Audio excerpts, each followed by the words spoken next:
Şeydaya peynumemi Aydemir'e. Eşine sınıfa şeşte. Şimazuna ez şimara sekena. Ez şimara zap peşiyor esani kuna.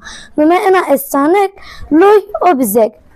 Yo stiyoçin. Yo luy esta. Bize ena luy zap peşuna. Luy huravına. Oy bize zap peşuna. Ez kaşına ça. Çıtavana. En hıyal kena. En huravına. Şuna yo bizek vinana, ay bizek vena. Şuna yo bizek vinana. Şuna bizek ravuna, bizek de yo da kabi, etre çıkvuna. Şuna bizek ravuna, bizek kızvuna, Allah Allah, en luy ravuna se.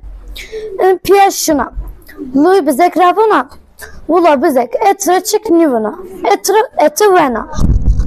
Bizek buna oyluy, kek hatır alamın mev. Ektimi mevse eşine tıra nugena yena. Bu dayı mı es, bayi mi es, günega. Bize Luiz buna ektimin timir nu ni artse etu vena. Ektimir nu artse etin nüvena.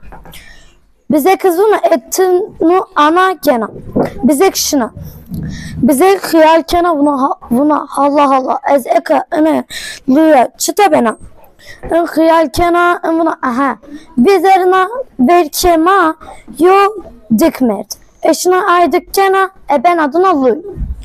Eşine dik kena ben adına luy. Luyuna o bize çaramet bize mi zaf beşun bir. En bize kız buna eşi tradik grot ume. Luyuna o Allah tıra razip tımır dik grot. Bize buna hadi dik huve. Luy dik huve şuna. Bize kız hube huvena. Oy Allah tıra şükür. Bu eşi dik grot ume. Luy izmi nive. Estanik mi itakidna inşallah şuma begum ki.